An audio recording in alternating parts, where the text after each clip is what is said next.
April 老師係一個對人對事都要求好高嘅人，佢亦都係一個好講原則、好堅持嘅一個人。但係另外一方面，佢係一個好有大愛、好有感染力，可以為咗動物而放棄自己一切嘅人。好好嘅老師啦，好有愛心，好有耐性啦，好錫小動物啦，同埋都好錫我哋啲學員噶。Deeply love animal. She has the courage to voice out her feelings and thoughts. 唔會俾世俗嘅一啲睇法啊，或者係其他人嘅一啲低氣壓或者係唔好嘅心情所影響，好有愛。好可愛啦，同埋咧好有趣嘅老師嚟嘅。專業、真誠又值得信賴嘅導師，佢好愛動物，佢好善良同埋好真誠，我真係好中意佢嘅。好正直善良嘅人，同佢一齊非常之有力量同埋 power。一個好熱心而且係共情能力好強嘅人，好真誠，好有感染力，好有個人魅力嘅開心、勇敢而且好有信念感嘅人，好真性情。我真係好中意你，一個好熱心同好有愛心嘅人，熱心、真誠同埋好爽直嘅人。就好似我家姐咁，見證住我拍拖啦、結婚啦、生小朋友啦、開鋪頭啦，呢啲所有嘢你都有份參與，真係我生命入邊咧一個好重要嘅角色嚟噶。我記得當時喺班入邊得我一個男仔，而我又比較少講嘢，你特別照顧同埋關心我，成日問我有冇咩唔明嘅地方，叫我大膽啲講出嚟。個天生快活人嚟嘅，無論你去到邊度咧，都會帶俾我哋嘅快樂啦，帶俾我哋開心啦。April 老師佢好似一道光咁，照亮咗我嘅生活，佢教識咗我要好似動物一樣活在當下，要愛自己。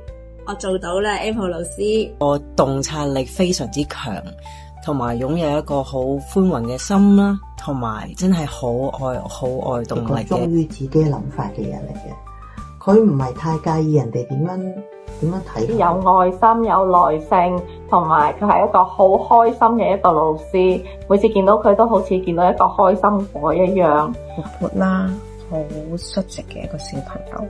咧係一個好有大愛，同埋一個狗痴。同佢出街咧，真係咧，每遇到狗咧，都起碼等佢10分鐘玩狗嘅。非常之接地氣嘅老師咯，咁佢上課唔會令我哋有壓力咯。同埋如果喺佢一啲佢自己唔係好了解嘅領域咧，佢會好囉嗦、好細心咁同我哋請教嘅咯。你係我嘅人生導師，亦都係我好好嘅朋友，好多謝你。咁動物傳心咧，令我喺知道咩叫無條件嘅愛啦，更加令我喺生活上有好多即係會無時無刻都有一個好感恩嘅心。讓我更加懂得動物。作為一名寵物美容師嘅我，了解到動物嘅需求，對自己嘅工作咧就會更加得心應手同埋快樂。心靈成長咗好多，學識咗好多嘢，學識咗點樣愛人愛自己，同埋諗嘢角度真係唔同咗，成個人咧都會順暢好多噶。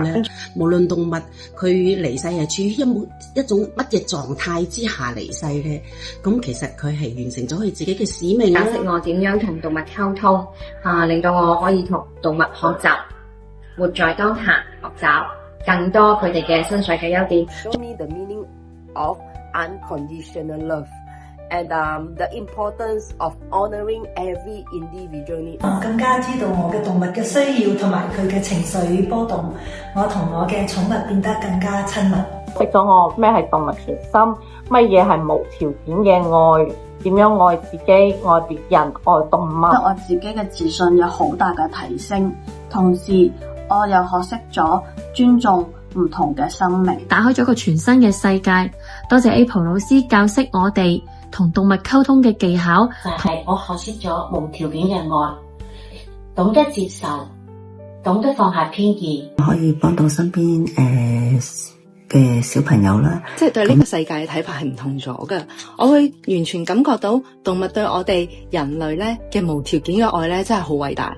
所以我哋真係要學識珍惜同埋尊重佢哋。真係一個好有意義嘅事情，我會將呢份動物對我哋嘅愛去傳遞出去。我識得點樣更加愛我屋企嘅毛孩子，同動物溝通，我覺得非常之幸福，可以體驗到唔同維度嘅愛。人與寵物之間嘅距離，人同動物之間嘅關係嘅平衡，學識咗無條件嘅愛，學識去接受同埋放低以前執着嘅嘢，明白同埋了解到小朋友嘅想法啦，咁同小朋友之間多咗溝通，對佢哋耐性多咗啦，大家嘅相處係愉快咗啦。動物離世並唔係真正咁離開我哋，佢哋會一路咁喺我哋身邊繼續守護我㗎。對於呢班好特別嘅小朋友，我哋有機會去認知佢哋嘅一啲諗法，咁亦都會影響我哋自己對於人生當中嘅一啲唔好嘅事情啊，咁樣嘅一啲解決方式咯。更多人可以了解到動物傳心，同埋更加要多謝 April 老師對於流浪動物嘅關愛同幫助啦。認識一樣嘅就係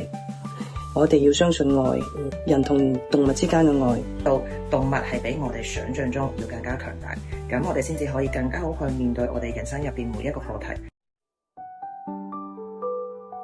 可以繼續同你推廣動物傳心，推廣呢一個咁溫暖嘅事業，推廣繼續去為拉近人寵關係嘅呢一個方向一齊邁進。我哋任重而道遠啦，一齊加油。So thank you, April。非常感謝老師一直堅持為動物發聲，用愛同埋智慧拉近人類同動物嘅關係。多謝你令更加多人了解、認知同埋學習動物傳心。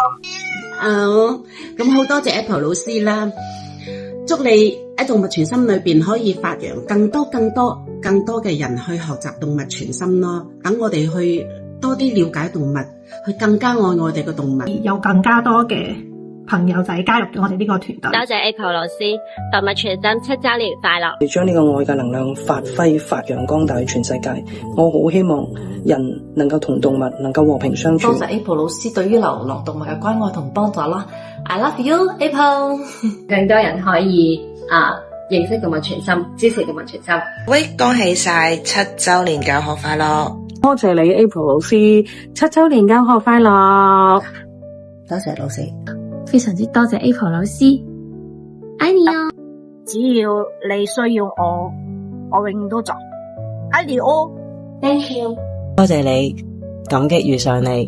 多謝動物傳心，同埋好多謝 April 老師。我同小白都好愛你啊！亦都係好開心可以遇到你 April 老師。多謝你啊 ，Love you。 Hi April, Jingxi and I wanted to send our best regards along here with Latte. For you on your 7th anniversary of Animal Communication. It's really been great that you've been able to support all of them and through them us, and we very much appreciate it. 加油努力，嚟緊嘅第2個7年等緊你。